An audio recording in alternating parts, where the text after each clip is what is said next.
こんにちは。お元気ですか？今日は1月の25日の土曜日ですね。もう1月も終わりになってきちゃいましたね。そろそろ2月のことがイメージできる日にちになってきました。最近はね、真冬の寒さもちょっと緩んで、結構今日暖かいかもなんて思う日がちらほら出てきたんじゃないかなって思ったりします。本当に毎日日にちが経つのが本当に早いですね。本当気がついたらあと瞬き2つしたら自分は80歳になってるんじゃないかって思ったりとかします。これもう若い頃から思ってたんですけど、あと自分が瞬き2回したら40歳になってんじゃないかとかね、この若い頃思ってたりとかしてたんですけども、今の自分はね47歳ですのでね、本当にその時感じた通り、瞬き2つで40代をスッと通り越してましたね。自分でもなんで瞬き2つでっていう風に頭の中で考えてるのかわかんないんですけれども、多分これ自分の中でオリジナルで出てきた言い回しだと思うんですけど、なんとなく瞬き2つしたらこ何十歳になってるみたいな、そういうイメージがあったんですよね。だから今自分は47歳だけど、はっと気がついて瞬き2回したら82歳とかになってるかもしれないですね。その時自分がどれくらい体が元気で、脳みそはどんな思考をしていて、それまでの何十年間どんな毎日日々送ってきて、私の人生がねどういうふうに展開していったのか、もしくはそのまま同じフラットな道をただただ歩み続けたのかっていうのはちょっと分かんないですけども、できたらねあれこれともっといろいろ知らないこととか面白い展開があるといいななんて思ったりはしてます。でもってね、もうこの人生の後半戦はね、なんというかもうちょっとご褒美が欲しいなというかね、ここまで結構頑張ってきたんじゃないのかなと思うので、ある程度はねちょっとその報奨みたいのが欲しいなっていうふうには思ったりとかしてます。でもちょっと春になってくるとね、気持ちもちょっとふっと緊張が緩むというか、やっぱり寒いよりねちょっと暖かい方が体もちょっと楽じゃないですか。いつでも寒いなって思ってると、1、2%ぐらいは通常の時よりも体がキュッと緊張してたりとか、気持ち的にも寒いなっていうのに対抗するような気分が生まれるので、なのでねやっぱり過ごしやすい気温っていうのがね一番心も緩みやすいんじゃないかなっていうふうに思ったりします。逆にね寒い冬の中であったかいお布団に入ったりとかこたつに入ったりとか、そういう心地よいあったかさに包まれたりするとね、そのあったかいっていう時は冬特有のというか、このあったかさを感じる幸せでもあるので、そういう意味ではね冬っていうのはこのすごく寒い状態だけれども、その中でたまにあったかいものを食べたりとかお風呂入ったりとか、そのあったかさでホッとするっていうね、そのコントラストがあるので、その分そういうなんていうか感覚を楽しめる時期でもあるのかななんて思ったりとかしますね。さらにプラスアルファでこたつにアイスとか食べたらさらにまたコントラストが生まれて、コントラストで360度戻ってきて寒いものに手を出すみたいな感じなんですけど、これが現代人のね楽しみなのかなってちょっとよくわかんないですけど思ったりとかしますね。そんな冬ももうちょっとで、できたら風邪とかもねひかずにあったかい時期になったらいいななんて思ったりとかしてます。ここ数日はね私もちょっと生理になったりとかして、今日とかは全然大丈夫なんですけれども、昨日とかはね生理痛があって、ただ激しく苦しむようなね強い生理痛とかじゃなくて、なんか鈍痛というか鋭い痛みじゃなくてこうズーンと痛いっていう感じで、なんていうかちょっとこう猫背になってうーって言ってるくらいの感じですね。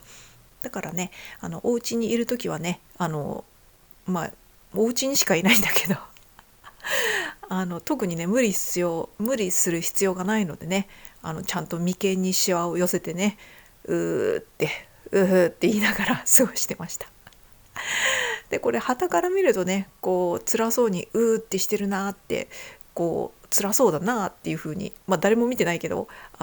外から見たら見えるかもしれないですけど、何気に一番辛いのはね、本当はうーって状態なのに会社とかでね仕事とかをしてる時にこうそれを見せずに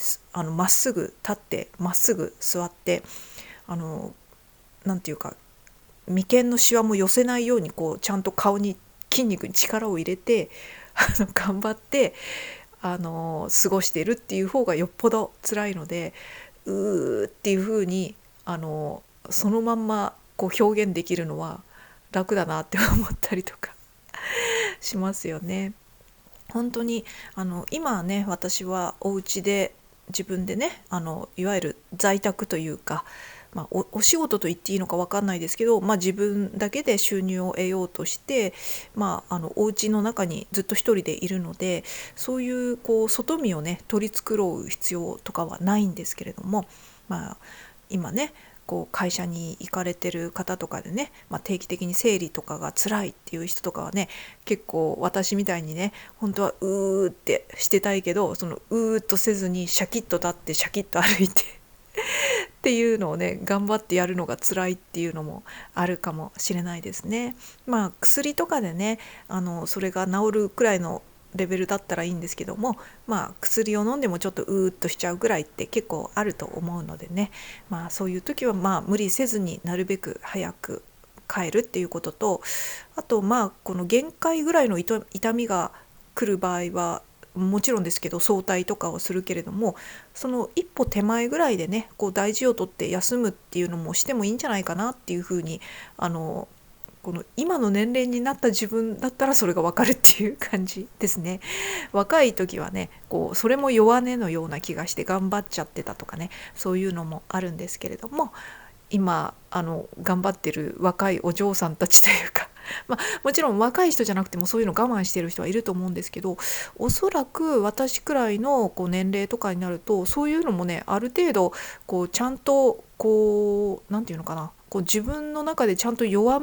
みを認めてというか、具合悪い時はちゃんと具合悪いって表現して、休む時はある程度人にお願いして休むとかね、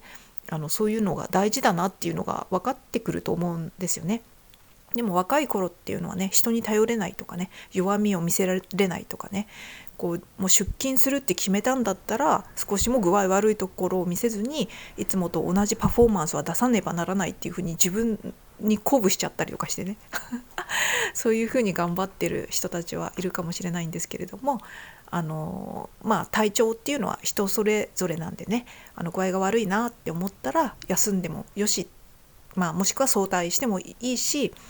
ちょっと周りにね、私ちょっと今日お腹痛いわとか、ちょっとこう体調が悪いわっていうのを周りにねちょっと話してもいいんじゃないかなって思ったりとかします。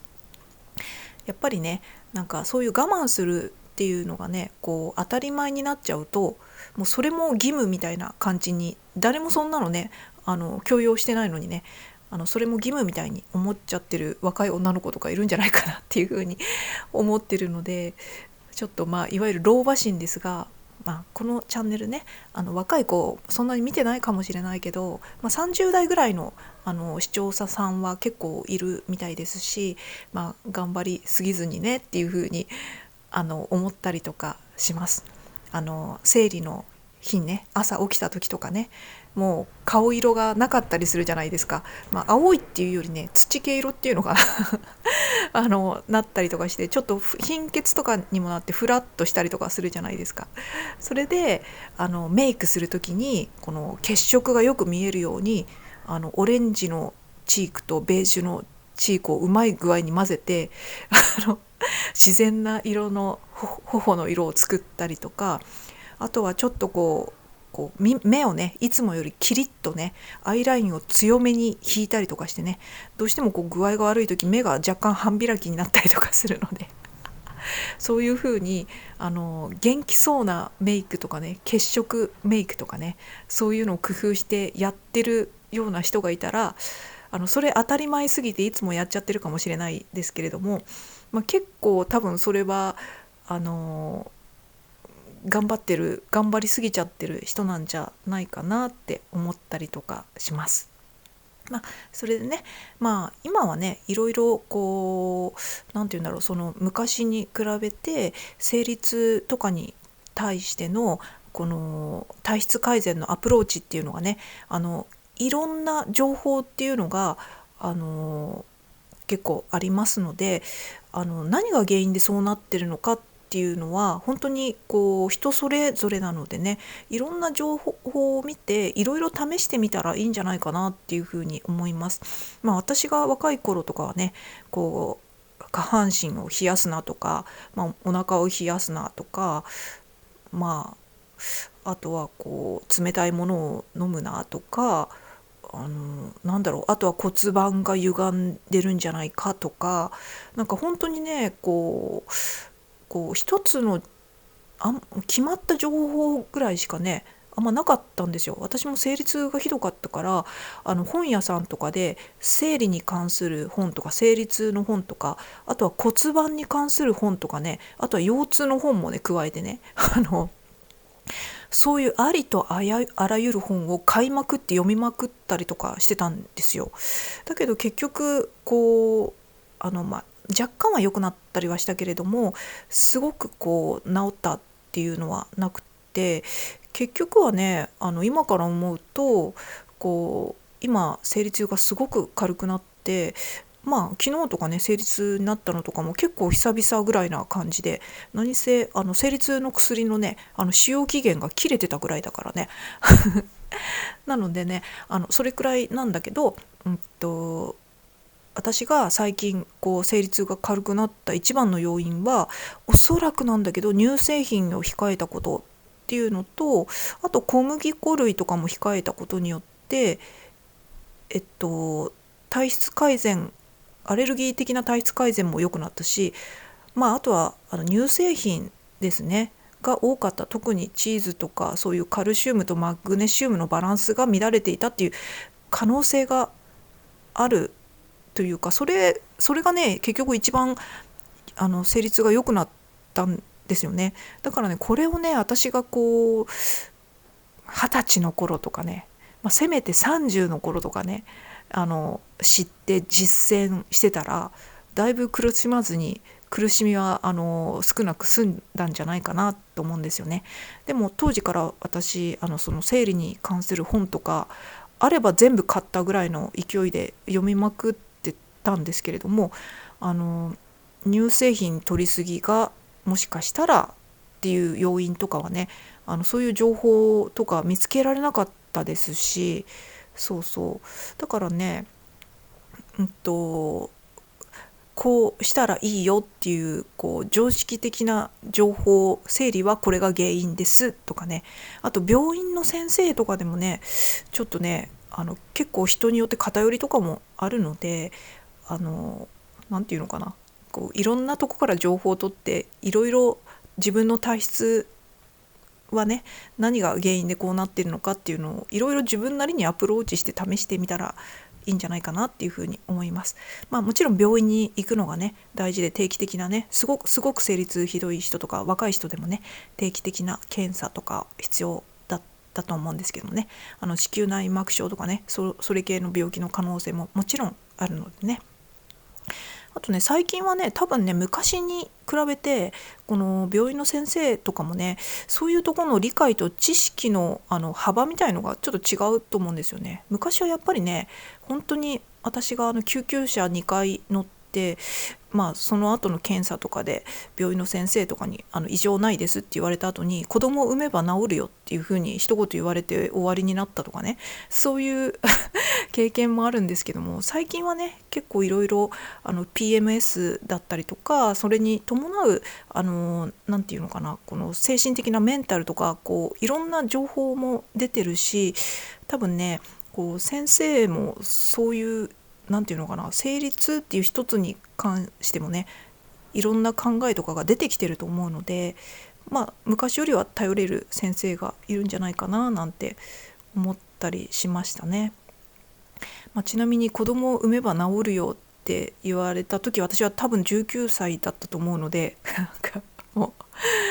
なんかもうね本当に絶望したような記憶はありますけれどもね。で、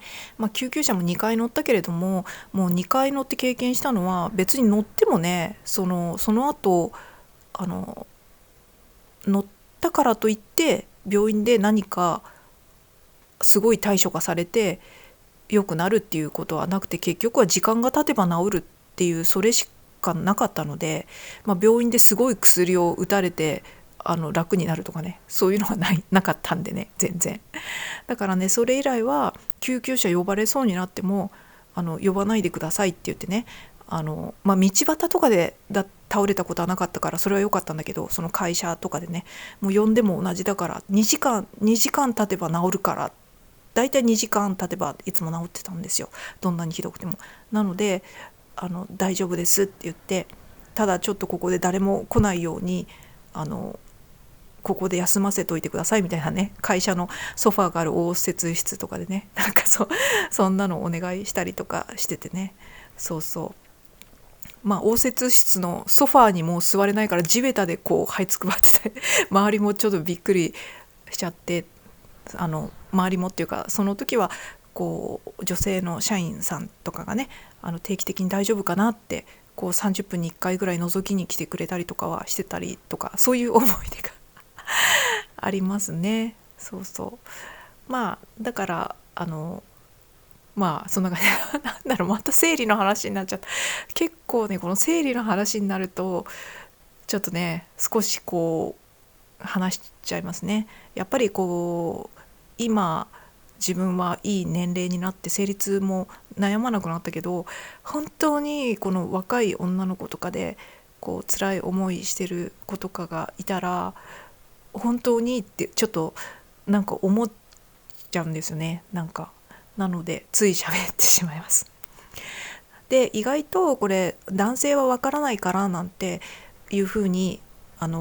思われてんじゃないかなって思うじゃないですか。でも私が思うのはですね、結構女性同士での理解かなっていう気もするんですよ。もしねこういうふうに生理痛が本当に激痛の中でも激痛オブトップオブ激痛みたいなね生理痛の子とかでね、それでも頑張ってどうにか会社に行って仕事をしようとか思ってて頑張ってるけども、そういう時にもしみんな大変なんだからとか、なんかそういう風に言われちゃったりとか、みんなお腹痛いけどみんなそんなの同じなんだよみたいなことを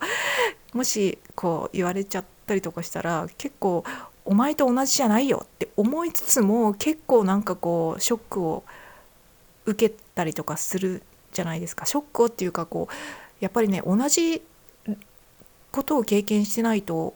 わからないじゃないですか。もう生理痛に限らず、世の中の人生全般に言えるんですけれども、なんかそういうセリフは私と全く同じ人生を歩んでから言ってくれっていうことってあるじゃないですか。だからなんかね、そういう若い女の子の、生理痛がね私と同じように辛いなっていう、このことはちょっと心配になっちゃうなっていう話でございました。で私もね最近こう生理がね3ヶ月とか4ヶ月だったかな、この前なかったりとかして、ちょっとずつねもう閉経に近づいてる感じはしてるんですよね。だから、今回はね前回の生理から20日ぐらいで来たので、前回の生理が始まった日から今回の生理が始まった日まで20日ぐらいに来たので、私もともと周期が短いんですよ。だいたい19日から25日ぐらいの周期ってことが大体なので、20日できたんだったらなんかいつも通りだなと思って、このまま閉経に向けて生理あんま来なくなるかと思ってたら、今回は普通に来ちゃったななんて思ったりしてたんですけれども、私も独身でね、一度も子供を産んでないので、子供を産まずに閉経を迎えるのかって思うと、正直ここに何の考えもないんですけれども、昔はね、生理痛でうーって思ってた時に、自分は子供を産まないかもしれないし、もし産まずにね終わったとした場合、私は毎月毎月こんなに生理痛で苦しんでて、この生理って本当に何の意味があったのみたいなもともと生理なんかいらんかったじゃんみたいなね、そんな気持ちがちょっと思ったりとかしたことはあったんですけれども、そうそう、あとはね、子供を産んでない女性は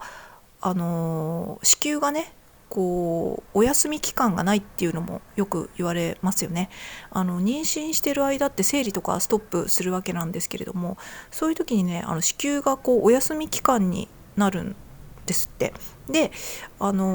から子供を産んでない人っていうのは、初潮が始まってからこの閉経までの間は生理がお休み期間がなくずっと生理があるわけじゃないですか。だからそういうのもあってね、何だったっけな、どういう仕組みだったか忘れちゃったけど、だからそういう子宮がんとかそういうこの女性器系の病気になるリスクっていうのはちょっと言い過ぎなんですけども、とにかく休みなくホルモンが出続けてるっていうのが妊娠してない人とは違うので、なんかそういうのも気をつけた方がいいというかね、があるっていうのも、なんかで読んだことがあります。あとはね、この20代前半くらいまでだとね、20歳で体は一応成長を終えるみたいなことってよく言いますけれども、結構やっぱりそれって個人差があるので、女性のこの女性器の部分でも20代のこの前半くらいまではまだ未熟の人もいる場合もあって、そういう時にね一度妊娠をするとそこで女性器がちゃんと成熟されるので、そのまだこの発育段階での生理痛とかの場合は一度妊娠することによって緩和されることがあるとかね、それも全部が全部それが理由じゃないんでちょっと分かんないですけど、ただそれも要因の一つにもなりうるっていうのはね、なんかで聞いたことがあります。私もね19歳の時にね子供を産めば治るよってで男性のドクターに言われましたので、なんかねそういうのもあるんだろうなっていうふうに思ったりとかしました。だから私もねもうすぐいつかは分かんないですけど、女性が閉経を迎える平均年齢は50歳って言われてるんでね、だから47歳、もうすぐ48になる年なんですけれども、だから結構平均的でなんていうかちょっとずつこの生理の周期が乱れてきてるので、50歳ぐらいには閉経するんじゃないかななんていうふうに自分でも思ったりとかしてます。そしたらね私はこれで子供を産まない人生だったんだなっていうふうにね、もう今からでも絶対子供は産まないなっていうふうには特に思ってるんですけれども、この生物としてね子供が妊娠できる機能がまだ終わってないのでね100% とは言い切れないんでまだあれですけれども、だから私は結局子供を産まない人生だったんだななんていうふうにしみじみとってほどじゃないな、私ここに関しては結構何にも感じる部分がないですね。ある意味そこに執着がない感じで、その精神的な部分では楽ではあるのかななんて思ったりとかはしますね。なんでしょう、今日はこの女性の体についての話になってしまいましたが、今日はね生理もねだいぶ楽になって、去年じゃないや昨日もね別にうーって言いながらちょっと10分ベッドに横になって、横になると楽になるわなんて思いながら、それでちょっとこう休んでからまた座ってなんかパソコンパチパチいろいろやってっていうのを繰り返して、それでもねお腹が痛くてもなんて言うんだろう、こう一日中こう寝てるくらいの体調の悪さじゃないので、私も長年こうやってねこの生理の体調の悪さとは付き合ってきたんだなと。あとはね家に入れるっていうのがすっごい楽ですね。この体調が悪い時にねお家でちゃんとこうーってできて、ちゃんとベッドに辛い時は寝っ転がって楽になったってなって化粧もしなくてもいいし、服装とかも緩くてあったかいもの着てても全然問題ないし、そういう意味ではねこう一人でいるのっていうのは楽ちんだなって思ったりとかはしますね。でもねやっぱりねこういう時とかこそきちんとしたものとかちゃんとね食べなきゃって思うんですけども、料理したくないんですわこういう時当たり前かもしれないけど、こういう時ねやっぱりこう一人で住んでると誰か料理作ってくんないかなって思ったりとかするんで、やっぱりこう一人もいいところはあるけども、2人とか3人とか複数人いるとね誰かが調子悪い時は誰かがやってあげて、こっちの人が調子悪い時はもう一人がやってあげてっていうね協力ができるのは便利だなっていうふうに思いましたね。そうそう。あとねちょっとなんかそれで思い出したんだけど、思い出したってほどじゃないんですけど、今日なんか他の YouTube なんか全然関係ない YouTube 見てた時にこうなんかこう AI のことについて話してる夫婦がいたんですよ。でその夫婦がね真ん中にねワンちゃん犬を置いてソファーで犬を撫でながらこう話してたんですよね。それを見ていいな犬がいて、犬がいる生活っていいなって思ったんですけど、私犬がすっごい好きなので、ただね一人暮らししてる限りは犬を飼うつもりは一切ないんですよ。犬飼おうって思ったことすらなくって、やっぱりね一人で住んでると私はその犬をねずっとこう相手してあげる自信がないんですよ。こうなんていうか